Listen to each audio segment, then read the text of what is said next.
Oh no! Aw, damn it! Why did it have to break now? What am I gonna do? Oh, Huey! What's up? Hey Isaac, just got done reviewing the animated Animal Farm movie from 1954. You want to review the 1999 TV movie version? Sure! I'm down for it! Great! Bye! Bye! Phew! I managed to salvage it.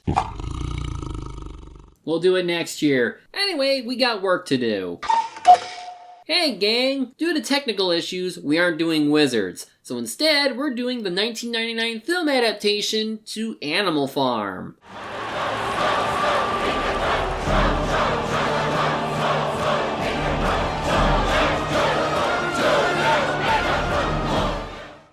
The original novel by George Orwell was a satirical allegory involving farm animals who overtake their human masters only to slowly be ruled over by one of their own, taking after the human political beliefs of authoritarianism, leading to a fascist animal government. It was first published on August of 1945, and has since been adapted into an animated movie, the live-action movie we're looking at today, and there will soon be another animated adaptation that looks to be missing the mark entirely. This movie, with the help from Jim Henson's Creature Shop, was also directed by their former VP and creative supervisor, John Stephenson, whose work I've covered plenty of times, like with the first TMNT movie, Brotherhood of the Wolf, and The Adventures of Pinocchio. But in a more fitting matter, he was a creative supervisor for Babe, which I had seen before this movie as a kid and thought that perhaps these two movies were related somehow. Funny that kid me didn't think of what the hell the messages were at the time. Hindsight is a hell of a drug. One of the production companies I noticed is Hallmark Entertainment, who were once part of Hallmark Cards, the main company whose entertainment studios put out the same Christmas drama movies with the same sort of cast and premise, if their box art is an indicator. So seeing how at one point they were willing to have a movie about animals fighting corruption, only to turn corrupt itself, shows how far we've fallen from complicated stories like this. I do have access to the book this time, and I hope to at least reference it in some parts. Otherwise, let us see if the movie does the book any justice. This is Animal Farm. We open with the aftermath of what we're sure to see, as told by who we'll know as Jessie, played by Julia Ormond, a border collie. She talks how they avoided the spies of someone named Napoleon, and how nature is washing away the disease and the foundation that was used to fulfill his dream. I could taste it in the water. After a somewhat clever use of the title card they were painting on earlier, we open to years beforehand at Manor Farm, owned by Mr. and Mrs. Jones, played by Pete Postlethwaite and Caroline Gray respectively, who have invited the Pilkingtons over, and right away you can't help but hate these humans. They shouldn't do that. No. They're having fun now, hush up. Yes, we're only playing, Ma. Man, Arthur Hoggett would be driving these people off the farm if he saw anyone treating his animals wrong. At least the wife has the sense to say, "Be careful or the pigs will play with you." There you go again, talking rubbish. Howdy, dumb animals. Right. Of course, Mr. Jones ain't a saint either, as he's drunk as hell. But yeah, he invited them for a drink and to discuss debts. They also brought back one of his horses, who we see Jessie telling about a meeting with Old Major, an old boar voiced by Sir Peter Ustinov. We'll get into that soon, but first, Jones takes out his frustrations on Boxer the Shire horse, voiced by the late Paul Schofield, in which Jessie tackles Jones for being cruel. But no animal can ever attack a human. No human should ever hurt an animal. Oh. Where are you? Now, naturally, the early scenes with the humans was not in the book, instead alluded to by the increasing debt that Mr. Jones was getting. I suppose this was done to help with understanding why things were like this on the human side of the farm, though it seems redundant since they still mistreat the animals. Jessie, while in the original story, had her role expanded here, probably to add more complexity to this whole ordeal given how dogs and cats are sort of the center aligned between animals and humans, though she's already displaying to be anti-human quite a bit with this action, even before the speech to come. I also cannot look at her and not think of Fly from Babe. I think some animals are just reused from that movie. Anyway, the meeting comes and we get to see Old Major in all his splendid glory. I've had a long life, and now it is my duty to pass on to you such as I understand of the nature of our lives. Since he has not long to live anyway, he tells them about how animal life just amounts to being forced to serve humans for their benefit and not get anything in return. They live, eat, and die when they're useful no more. Most of this is paraphrased from the book, though the book also made more allusions to Old Major being in favor of a system, animalism to them, which is just akin to communism in the real world. The movie even omits him saying the word comrade, which was also associated to that belief. They do keep one thing though. Man is our enemy. So if you're anything other than a man, I think you're safe from their wrath. Despite some of the animals being concerned over losing some things they liked, it's made clear by Old Major that they still must come in unity, and that all animals are friends. This goes on while the humans party, discuss money and debts, and they seem to imply that Mrs. Pilkington is interested in making out with Mr. Jones. Considering her husband is passed out drunk, I'm sure revenge sex can happen behind his back. Old Major wraps up his speech by talking about a song that came to him in this dream he shared, which is similar to the one in the book, though it's more about animals of the world rather than England like there. Beasts of the world, we shall unite. Rise up and ready for the fight. Soon or late the day will be when man's defeated and we are free. Not bad, though it kinda takes away from what Orwell had in mind. Of course, Jones takes a break from sexy time because of the noise, and takes out his gun. In the book, nothing else would come of him shooting at them, and Old Major would pass away peacefully days later. Here, though, he slips in mud and the shot goes off, and it hits Old Major. Was our revolution over before it had begun?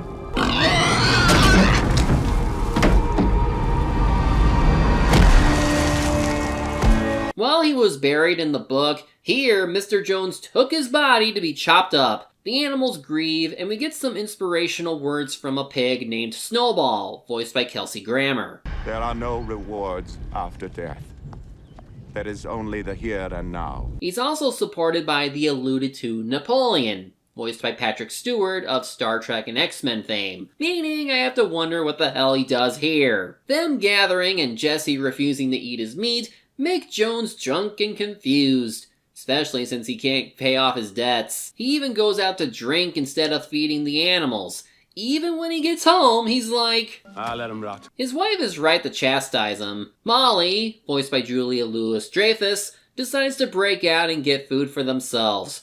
Everyone joins in, starts feasting, and sing. Their singing seems to signal that their revolution has only begun. The humans start hearing the noise, but a goat named Muriel warns them, and they begin their assault.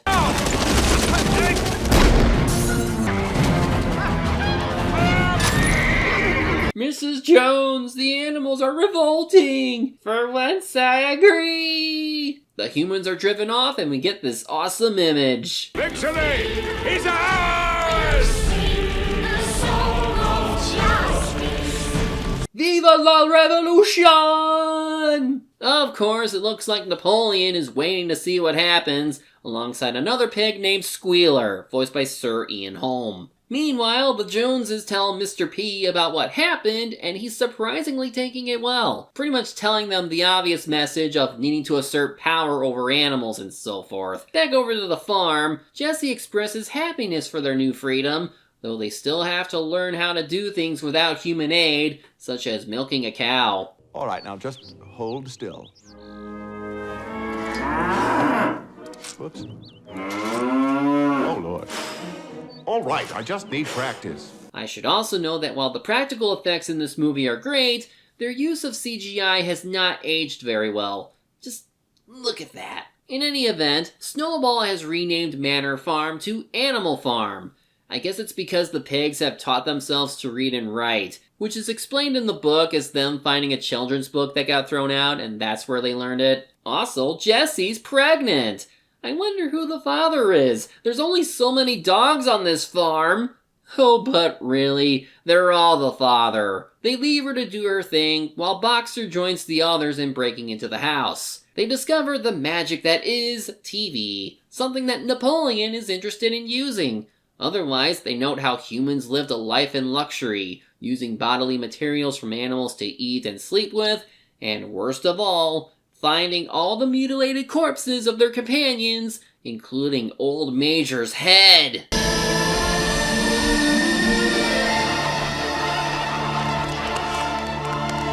It's honestly pretty horrific. While things have been more blatant compared to the book, which seems to slowly build things up there, it is commendable of them to even approach this the way they do. Anyway, Snowball has painted what are essentially the 7 animal commandments. It's like in the book, whatever goes on 2 legs is an enemy, any with 4 legs or has wings is a friend, don't wear clothes, don't sleep in a bed, don't drink alcohol, don't kill other animals, and most importantly, all animals are equal. As Old Major said, they must never come to resemble man. I would think the idea of no beds seems like splitting hairs when where else are they sleeping in if not a bed? Otherwise, the rest of this makes sense, and I'm sure no one else can abuse it. Anyway, it's looking like Napoleon finds this problematic, and Jessie has puppies, and as Snowball gives his speech, Napoleon and Squealer seem to recruit Pincher the Rottweiler to work for them. Pretty easy when he's a frickin' dog who can't say no otherwise. And take your position as leader of the animal guard.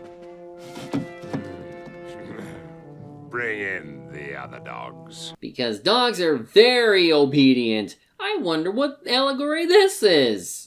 Nudge, nudge, wink, wink. Oh, and you'd think Napoleon would do better to hide his intentions by not wearing ribbons in public, since they're like clothing. Anyway, the animals still have to do harvest work so they can self-sustain themselves. For a time, things were going well working together, but gradually it becomes more apparent that the pigs are asking for more work than what is possible. To make matters worse, Napoleon wants to take away Jessie's puppies and even says, "Give us some explanation." Snowball unveils the flag of their freedom, the hoof and horn, which is drastically different from the book that actually mirrors the hammer and sickle flag by Yevgeny Kamzolkin, used as part of the Soviet Union. Meanwhile, Mr. P, and who I'm assuming is Mr. Frederick, chastise Mr. Jones for not doing anything about his animals since they're doing fine on their own. Jones suggests sending a spy, but Mr. P does one better by having a microphone installed in the barn so they can listen from far away. How no one noticed them doing this, given how attentive animals tend to be, I have no idea. Doesn't matter, since all they can hear are normal animal sounds. I do appreciate Snowball attempting to teach the animals how to spell and read. That's nice, even if they do have to cut out the stuff for the birds. Jessie tries looking for her puppies, and the bad pigs brush her off, saying they need special education, and it would sure suck if they didn't have that. No, I don't. Well, off you go then. They still need their mother. Her sadness will spread to the other animals. Not if we distract them. Gee, I wonder if these two are evil. And again, this is made apparent in the book, but at a more gradual rate to try and make it seem like what they're doing is rational. An example comes with the whole "who has the milk and apples" that the movie mentions as being stolen. It's brought up that the pigs need them to function as the brain workers that will help keep them safe from the Joneses should they return. It's similar to how it is in the book, though here they throw in television, because people are glued to what the TV says and that can lead to propaganda later. Boxer, who is kind of the dumb one in this movie, talks to Jessie about this, and she is starting to oppose having the pigs tell them what to do since they might be wrong about their actions. And yeah, this makes sense, as even though Snowball is probably the most reasonable, he hasn't done much to curb or intervene with what Napoleon and Squealer do. Then again, it might help if she at least talked to Snowball to maybe make us have more doubts on Snowball's leadership, instead of just the silent observation treatment. Sadly, Boxer is devoted to Napoleon, which I'm sure won't come to bite them in the ass. The humans decide they're going to attack, but luckily Snowball anticipated that they would eventually do this and has a plan. As the humans come by tractor, Snowball unleashes the birds. The only appropriate time for Zug Zug. Of course, these guys have guns, so expect some animal casualties. Napoleon and Squealer choose to hide because they are true cowards. The humans are led into the open where the animals can charge and surround them.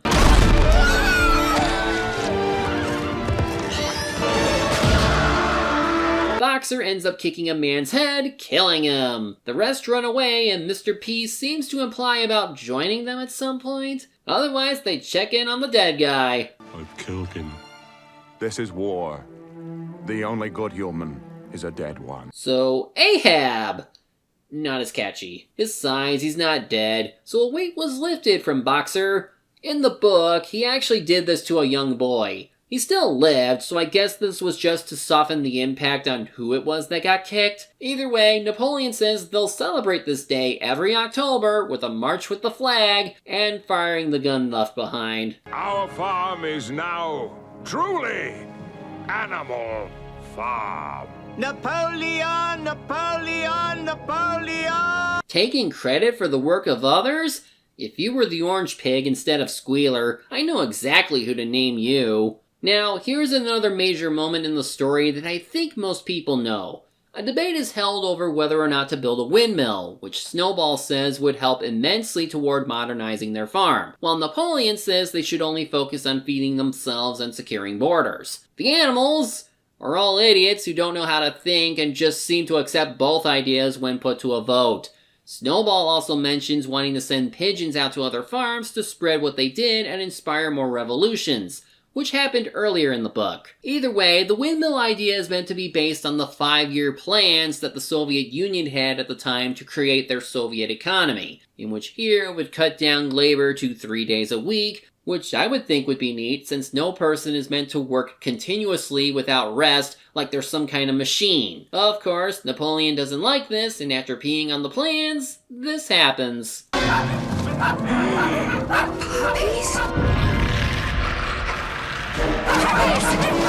Puppies, leave him! It's Snowball! Snowball is a traitor and a criminal. I can't believe this. From the pig named Napoleon. Yeah, I totally believe it. At this point, we have the parallels to secret police that Napoleon made himself behind everyone's back. I'd say Snowball had it coming for not doing anything when it was pretty clear that Napoleon was doing things against what Old Major set up. Though I suppose it reflects the real world and how no one does anything when people are openly fascist and are like, well, the system should still hold, let's see where it goes. Anyway, in true corrupt fashion, the pigs lie and say that Napoleon was never against the windmill, and it was actually his idea. And because the animals are truly incapable of independent thought, they just go along with it. They do at least object to them creating a pig committee to decide all actions going forward, but they get shut down. Thus begins the work on the windmill, and while it was long and hard, they made it work. The humans, meanwhile, discover that the animals can indeed talk, meaning they can trade. Congratulations! You've actually managed to turn your father's prosperous farm into a debt-ridden, crumbling piece of rubbish. Very clever. You can't talk to me like that. Yes, I can. I can say something else as well. You're finished around here. Both of you. Washed up, dead in the water.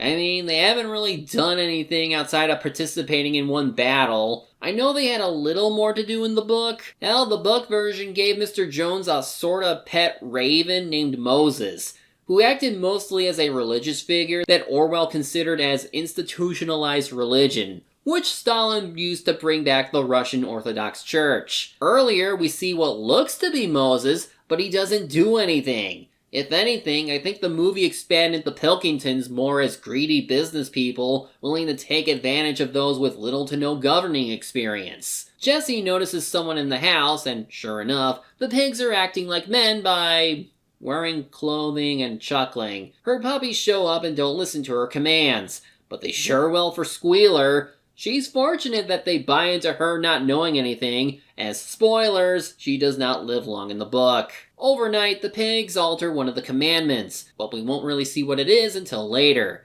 For now, Mr. P comes to talk with the pigs. After you, dear boy. Dear boy, dear boy. Boy, if this ain't foreshadowing the Trump-Putin friendship, I don't know what is. A statue is made in Napoleon's honor, despite not showing up as much. When he did, he's to announce how changes need to be made and no longer be in isolation. Hence the need to trade. This, I feel, would have happened anyway because isolationism isn't an ideal solution given the limitations of what a nation can do on its own. It's just I don't trust Napoleon to really do this in the interests of the animals because he's a greedy pig. He also tries saying it's in honor of Old Major, which is why he shows this to them.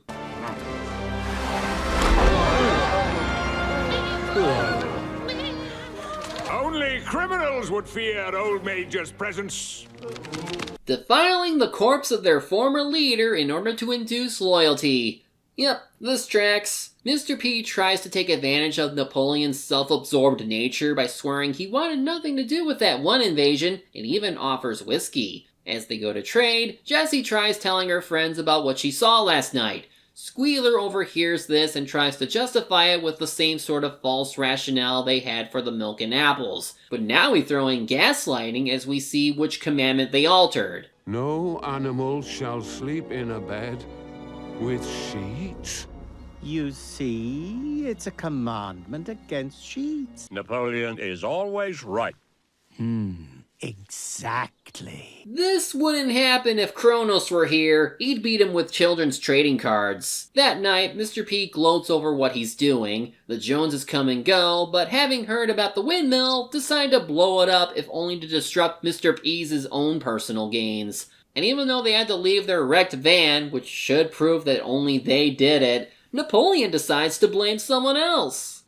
Snowball! Snowball hasn't made any more appearances and never will. Instead, Napoleon just makes him into a boogeyman that is just as bad as the Joneses. While never shown to be dead in either version, Snowball was meant to be based on Leon Trotsky given his own political beliefs matching his. In any event, death penalty for Snowball in case they find him, and to rebuild the windmill. Boxer continues to be a hard worker despite Jessie's protests. Squealer teaches the animals a new song since the old Revolution song is meaningless. Pigs, our pigs, our pigs.